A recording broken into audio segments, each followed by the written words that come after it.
Live mula sa GMA Network Center, 20 taon nang nakatutok. 24 oras.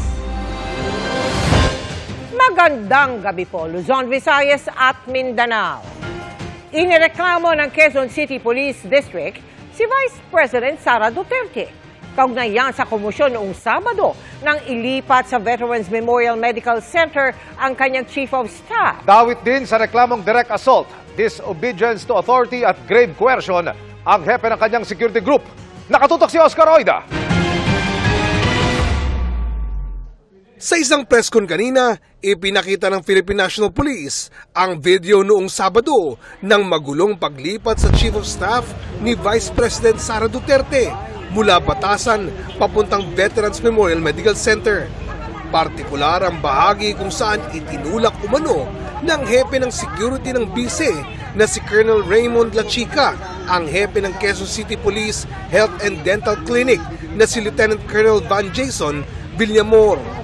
Dahil dito, nagsampa kanina ng reklamo sa Quezon City Prosecutor's Office si Villamor kasama si QCPD Director Police Colonel Melesio Buslig laban kina Vice President Duterte at Colonel Lachica. Ito is nangangulugan na nobody is above the law. So kung meron paglabag ay ating sasampahan ng kaso. Hindi po namin inaasahan na magiging ganon ang kahihinatnan nung time ng we were at the Veterans Memorial Medical Center. In the performance of our duties, and then naging ganun pa. Ang inihaing reklamo, direct assault, disobedience to authority at grave coercion. Bukod sa bise at kay Lachica, kasama rin sa reklamo ang ilang John Does at Jane Does. Hinihinga namin ng pahayag sina VP Sara at Lachica kaugnay nito. Para sa GMA Integrated News, Oscar Oida, nakatutok, 24 oras. Inalis muna ng Armed Forces of the Philippines sa kanilang mga tauhan na bahagi ng security ni Vice President Sara Duterte. Kabilang sa kanila ang pinuno mismo ng Vice Presidential Security Group na nanulak ng isang pulis sa gitna ng gulo sa paglilipat sa ospital ng Chief of Staff ng OVP. Nakatutok si Chino Gaston.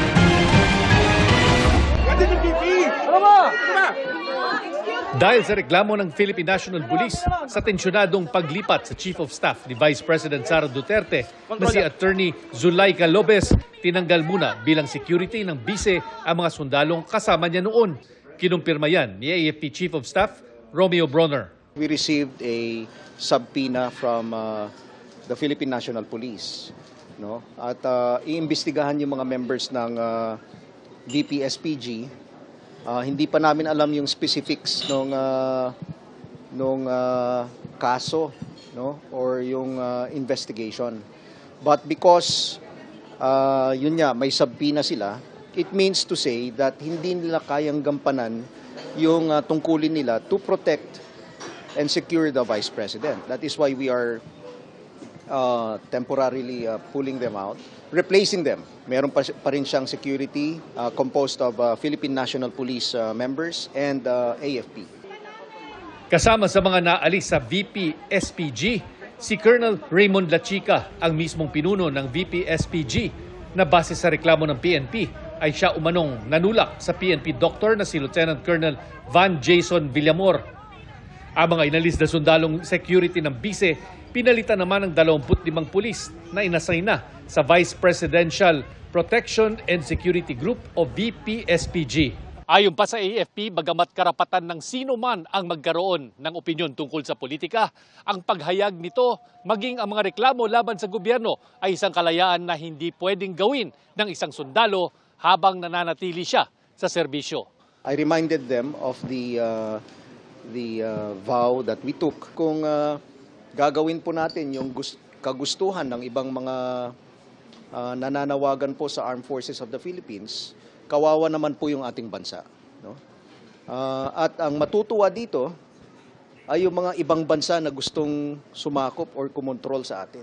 Pag-upo ni VP Sara noong 2022, nasa mahigit 400 ang security detail niya mula sa AFP at PNP. Marami rito naging security ng kanyang amang si dating Pangulong Rodrigo Duterte nung nakaupo pa ito. Noong July nitong taon, tinanggal ang 75 na pulis na security ng bise bagay na kanyang inalmahan. Pero ang sabi ng PNP, kailangan ng mga pulis sa Metro Manila. Naibalik naman kalaunan ang ilan matapos makiusap si Senator Bato de la Rosa kay PNP Chief Romel Marbil sa isang pagdinig sa Senado. Sa ngayon, nasa 350 pa ang mga naka-assign sa VP-SPG. Sa Davao City naman, na-reassign ang 65 na pulis at dinala sa iba't ibang probinsya sa Luzon. Ayon sa PRO 11, ang mga pulis na ito ay naimbestigahan tungkol sa palpal na police drug operations at questionabling entries sa police blotter. Para sa GMA Integrated News, Chino Gaston Nakatutok, 24 oras. Itigil na ang gulo at huwag nang idamay ang pamilya Aquino. Yan ang naging panawagan ng apo ni dating Senador Ninoy Aquino matapos maungkat ang pagpatay sa dating senador sa mga aligasyon ni Vice President Sara Duterte laban sa pamilya Marcos. Ang naging tugon dyan ng bise sa pagtutok ni Ivan Mayrina. Sa paggunita ngayon na ika-72 kaarawan ng pinaslang na dating Senador Benigno Ninoy Aquino Jr., may mga nag-alay ng bulaklak sa kanyang puntod sa Manila Memorial Park sa Parañaque. Sa Tarlac City naman, ipinasilip sa ilang piling mga panauhin ang nire-renovate na Aquino Center and Museum. Dito makikita memorabilia mula sa buhay ni Ninoy, ang kanyang may bahay na si Pangulong Cory at kanilang anak na si Pangulong Noynoy. Ang malagim na pagpatay kay Ninoy nanumbalik sa kamalayan ng mga Pilipino matapos itong sabihin ni Vice President Sara Duterte tungkol sa pamilya Marcos. Pumalag nga yung buong bayan nung pinatay ng pamilya nila si Benigno Aquino Jr. Reaksyon dito ng apo ni Ninoy na si Kiko Aquino D. Huwag na raw idamay ang kanilang pamilya. Sana tigilan nyo yan para sa bayan, di ba? Parang huwag kayong manggulo kasi naghihirap ng talagang mga Pilipino. Specifically sa pamilya ko, sana huwag nyo rin panggitin yung kung hindi kayo naniniwala na mahalaga yung karapatang pantao, kung hindi kayo naniniwala na mahalaga yung demokrasya at saka yung konstitusyon natin, huwag mo na sanang bagitin yung pangalan ni Lolo Ninoy. Sabi pa niya, ang turing ko sa mga Duterte, sa mga Marcos, pareho silang ulo, dalawang ulo sila ng parehong halimaw. Ang basa ko po, dalawa po silang nagpapahirap sa bayan na marami silang pinatay nung panahon ni Marcos Sr., nung panahon ni Duterte. tugon ni VP Sara sa sinabi ni D sa kanyang pamilya, partikular sa amang si dating Pangulong Rodrigo Duterte. Huwag na tayong mag-comment sa mga apo. Oo. Kasi natural sa mga anak at apo ang affinity sa mga magulang at sa grandparents. So, huwag na natin sagutin yan. Hinihingan pa namin ng pahayag si Pangulong Bongbong Marcos at kanyang pamilya, pero wala pa silang tugon. Dati na rin itinanggi ng Pangulo na pamilya niya ang nagpapatay kay Ninoy. Para sa GMA Integrated News, Ivan Mayrina, Nakatutok, 24 oras. Inaresto sa Pasay City ang aktres at negosyante na si Neri Naig na wanted sa kasong syndicated estafa at patong-patong na kasong paglabag sa Securities Regulation Code. Tunghayan yan sa aking pagtutok. Nandito po ako para po paalam po ang warrant ng arrest. Sa videong ibinigay ng Southern Police District, nakablur na ang mukha ng babaeng inaresto pasado alas 2 ng hapon noong November 23 sa isang entrepreneur convention sa isang mall sa Pasay. Sa Facebook post ng SPD, hindi nila inilabas ang tunay na pangalan pero tinawag nila itong alias Erin, isang 41 taong gulang na aktres at businesswoman. Kinumpirma ng Bureau of Jail Management and Penology o BJMP na ang inaresto'y ang artistang si Neri Naig Miranda, ang kilalang social media influencer at asawa ni parokya ni Edgar frontman Chito Miranda. Base sa warrant na inisyu ng Pasay City RTC, 14 counts ng paglabag sa Securities Regulation Code ang isa sa reklamo kay Naig. Ito yung probisyong nagsasabi na hindi maaaring bumili o magbenta ng securities ang sinumang hindi registradong broker or dealer sa Securities and Exchange Commission o SEC. Dalawa po yung sinerve sa kanya na warrant. Security Regulations Code regarding po ito doon sa pag-regulate ng ating mga business. Tsaka po isa yung syndicated estafa. Ayon sa PNP, nakapagpiyansa na si Naig para sa isang kaso pero mananatili pa rin siyang nakapiit dahil sa kasong syndicated estafa na non-bailable. Sa ngayon po na turnover na po natin sa BJMP kaninang 12:12 p.m. So wala na po siya sa PNP. Patuloy naming sinusubukan na makuha ng pahayag si Neri at kanyang asawang si Chito. Para sa GMA Integrated News, Emil Sumangil, Nakatutok, 24 Oras. Samantala, dinepensahan ni Chito Miranda ang kanyang asawang si Neri Naig. Sa isang Facebook post, idiniin ni Miranda na hindi nanloko, nanlamang, kumuha at nanghingi ng pera kanino man ang kanyang asawa. Sabi ni Chito, endorser lamang ang kanyang asawa at ginamit para makapanghikayat ng investor. Puna pa niya, bigla na lamang daw inaresto si Neri nang walang notice o sabina. Hindi rin daw binigyan ng pagkakataon na makapagpaliwanag ang kanyang asawa na kinasuhan ng syndicated estafa na non-bailable. Sa gitna ng tensyon sa politika, nanawagan si Manila Archbishop Jose Cardinal Advincula na ipanalangin ng mga lider ng ating bansa. Nangangailangan pa rin umano ng tulong ang mga sinalanta ng sunod-sunod na bagyo. Pero tila nalilihis na raw ang atensyon ng ating mga pinuno sa anyay namumuong political storm.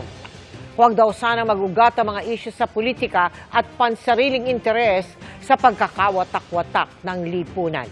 Ipanalangin din daw na magkaroon ng pagpapakumbaba at respeto sa isa't isa para sa kapakanan ng ating bansa at naway mangibabaw ang pagpapatawad at pagkakasundo.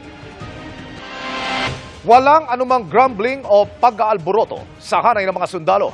Yan ang tiniyak ni Armed Forces Deputy Chief of Staff Lieutenant General Jimmy Larida sa pagdinig ng Commission on Appointments kanina para sa kanyang promosyon at 21 pang opisyal ng AFP. Mananatili anyang tapat ang militar sa konstitusyon sa kabila ng hamon sa kanila ni dating Pangulong Rodrigo Duterte at sa gitna ng banggaan ni na Pangulong Bongbong Marcos at Vice President Sara Duterte. Meron bang mga grumbling sa military ngayon because of the recent events? 100% none, sir. Okay, very good. You have to be loyal to the Constitution, correct? Yes, sir. Thank you. Dumating na ang huling batch ng mga automated counting machine na gagamitin sa eleksyon sa susunod na taon. Agad yang isinailalim sa pagsusuri para maiwasan ang mga aberya. Nakatutok si Sandra Aguinaldo. Sa mga nagdaang eleksyon, karaniwang problema na ang mga iniluluwang balota, hindi napiprint na resibo at paper jam. Sa isang presinto noong 2013, kinailangan pagdut-dutin ng payong ang PCOS machine para i-troubleshoot ang makina. Nitong 2022 naman, nagkainitan ang mga botante at guro dahil sa ilang oras na pilang idinulot ng palyadong vote counting machine. Ang mga aberyang katulad niyan ang gustong maiwasan sa midterm elections sa Mayo ng COMELEC at ng bagong provider na Mirror Systems. Kaya isa sa ilalim sa tinatawag na hardware acceptance test ang mahigit 9,000 unit ng automated counting machine o ACM na dumating sa warehouse ng COMELEC sa Santa Rosa, Laguna. Ito na ang huling batch ng delivery ng makina, kaya kumpleto na ang mahigit 100,000 na ACM na gagamitin sa eleksyon 2025 na dapat sanay sa Disyembre pa makukumpleto. Bukod sa isa-isang pagsusuri, sumasailalim din sa stress test ang 5% ng bawat batch ng delivery. Ito yung ilang oras na tuloy-tuloy pinapatakbo ang makina nang may nakasubok kunwari balota. Dito raw nila nadiskubre ang ilang anilay maliliit na problema sa makina. Hindi kaagad nadidinig yung sa audio, yung pala may kinakailangang i-adjust lang. Yung jamming ng paper, ang na-trace na namin ang naging problem, hindi pala yung scanner, kung hindi ang problem yung papel mismo. Dahil sa kinakailangan, yung mismong pagkakat ng papel ay eksakto at tama. Sunod namang tututukan ng COMELEC ang pagkuha ng international certification para sa makina at software at lahat ng sistemang gagamitin sa botohan. Ang ProVNV Inc., isang Alabama-based technology company, ang susuri sa mga ito para mabigyan ng international certification ang COMELEC. Gagawa rin ng sariling pagsusuri ang Department of Science and Technology. Yan po international certification ay mandatory requirement po yan ng batas. I-certify nila kung talaga bang maayos at handa yung hardware at saka software. Pero posible kayang hindi makapasa sa international certification ng automated election system? Pagtitiyak ng mirror systems. So we go through a lot of intermediate checks during our manufacturing process. And after the manufacturing assembly, we also go through a complete checks. We are very confident with the quality of the machines. May contingency rin tayo tungkol doon sa paano kapag yung initial findings nag-fail o may problema, ano ang kinakailangan gawin namin. Para sa GMA Integrated News, Sandra Aguinaldo, Nakatutok, 24 Oras.